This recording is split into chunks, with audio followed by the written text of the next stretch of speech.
दोस्तों, आज की इस खास पेशकश में हम बात करेंगे। हमारे पास एक स्टूडेंट्स हैं जो हमारे पास कोचिंग पढ़ते हैं और उनके द्वारा 20 क्वेश्चन इतिहास के लाए गए हैं जो काफ़ी उपयोगी सवाल हैं और आपको हर एक एग्जाम्स के लिए काफ़ी जरूरी हो सकते हैं। तो साथियों, इस वीडियो के दौरान हम उनके द्वारा पूछे गए 20 सवालों का जवाब देंगे और आप लोगों को काफ़ी महत्वपूर्ण और काफ़ी ज़रूरी वीडियो लगेगा। सवाल पूछना स्टार्ट कीजिए। सर, आज हम आपसे 20 क्वेश्चन पूछेंगे और पहला क्वेश्चन हमारा ये होगा, इतिहास का पिता यानी जनक किसे कहते हैं? हाँ, तो जैसा कि आपका पहला क्वेश्चन है, इतिहास का पिता या जनक किसे कहा जाता है, तो साथियों इस प्रश्न का सही उत्तर है इतिहास का जनक हेरोडोटस को कहा जाता है, जिन्होंने अपनी पहली पुस्तिका हिस्टोरिका को यानी कि अपनी पहली पुस्तक हिस्टोरिका को सही तरीके से, इतिहास को सही तरीके से लिखकर प्रस्तुत किया कि इतिहास की लेखन शैली किस तरह से रखनी चाहिए और इतिहास को किस तरह से लिखा जाना चाहिए। और साथियों याद रखना, जो इतिहास होता है, अगर उसको समझे इतिहास होता क्या है, तो इतिहास एक ऐसा सब्जेक्ट होता है जिसके द्वारा हम अपने अतीत यानी कि पास्ट के बारे में जानकारी इकट्ठा कर सकते हैं। Next question.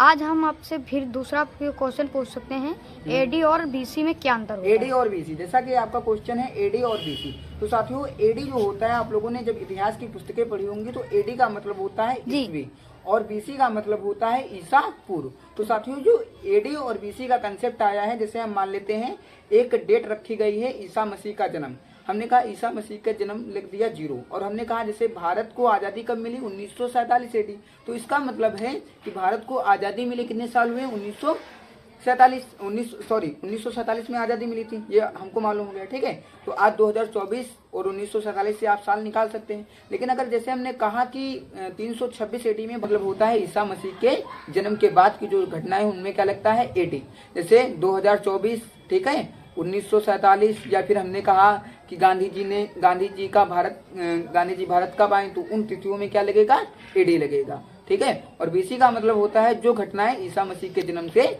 पहले हुई, जैसे गौतम बुद्ध का जन्म। आगे नेक्स्ट तीसरा क्वेश्चन ये है, वेद कितने हैं?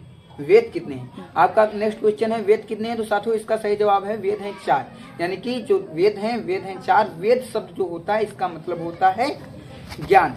साथियों वेद जो है 4 हैं, वो है ऋग्वेद, सामवेद, यजुर्वेद और अर्थवेद। साथियों सबसे पहला वेद है उसका नाम है ऋग्वेद। सबसे पुराना वेद कौन सा है वेद है ऋग्वेद, जिसको 10 मंडलों में विभाजित किया गया है, उसमें 1028 सूक्त हैं। और साथियों सबसे पुराना वेद जो है वो है अर्थवेद, यानी कि सबसे नया वेद, सबसे पुराना वेद है ऋग्वेद और सबसे अंतिम बार यानी कि सबसे आखिरी बार कौन सा वेद लिखा गया है, तो उसका सही जवाब होगा अर्थवेद। अर्थवेद में साथियों क्या बताया गया, तो जितने भी जादू टूना है या जादू टूनाओं के बारे में किसमें बताया गया है, अर्थवेद में। साथियों सामवेद किससे संबंधित होता है, तो साथियों सामवेद का संबंध होता है संगीत से। अगर पूछा जाए भारतीय संगीत का जन्मदाता किस वेद को माना जाता है, तो उसका सही जवाब क्या होगा, सामवेद। आगे पूछिए।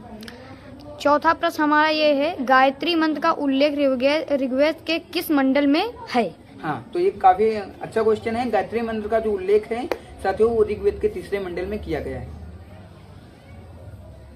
और पांचवा क्वेश्चन हमारा ये है, रामायण की रचना किसने की? रामायण की रचना, जैसा कि आपने हमसे प्रश्न पूछा है कि रामायण की रचना किसने की, तो साथियों रामायण जो संस्कृत में है उसकी रचना महर्षि वाल्मीकि, और रामायण यानी कि रामायण का अवधी भाषा में यानी कि रामचरितमानस, उसकी रचना गोस्वामी तुलसीदास जी के द्वारा की गई। और साथियों याद रखना, रामायण जो है आपकी, रामायण का तमिल भाषा में यानी कि तमिल में किसके द्वारा रचना की गई है, तो कंबन के द्वारा रचना की गई है। आगे छठवां क्वेश्चन हमारा ये है, महाभारत का पुराना नाम? महाभारत, जैसा कि आपने पूछा, महाभारत जो है इसमें कौरवों और पांडवों के बीच के युद्ध का वर्णन है, तो महाभारत का जो पुराना नाम है वो है जय संहिता। सातवां क्वेश्चन हमारा ये है, जैन धर्म के संस्थापक कौन थे?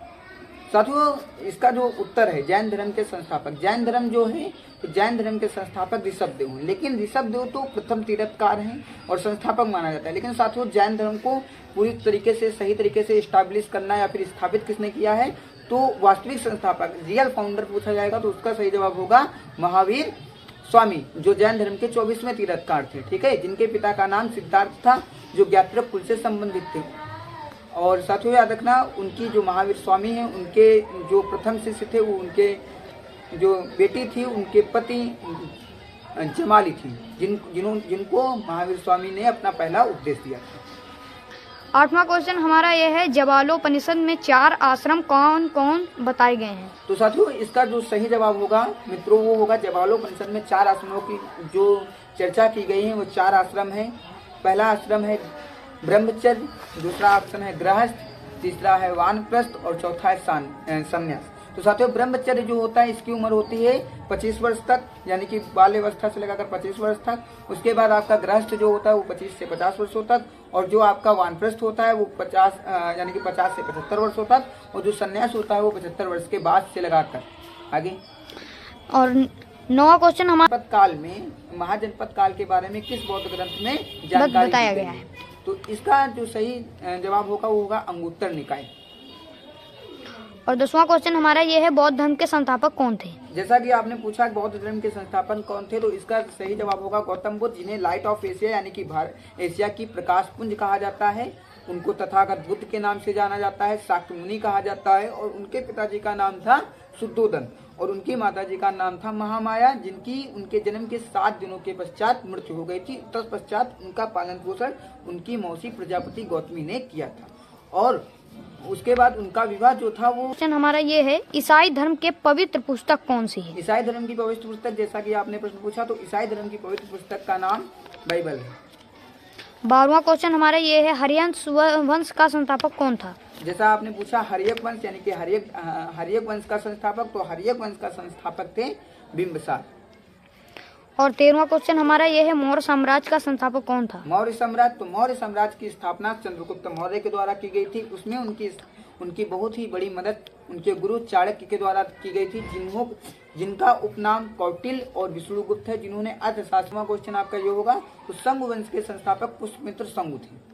15वां क्वेश्चन हमारा ये है, भारत का नेपोलियन किसे कहा जाता है? भारत का नेपोलियन किसे कहा जाता है, तो इसका जो सही जवाब होगा समुद्रगुप्त, जिन्हें कविराज की उपाधि भी दी गई है।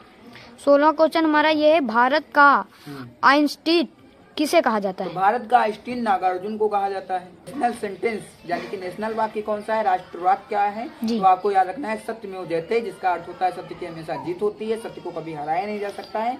सत्य को कुछ देर तक परेशान किया जा सकता है लेकिन कभी उसको हराया नहीं जा सकता। इसका वर्णन मुंडकोपनिषद में किया गया है।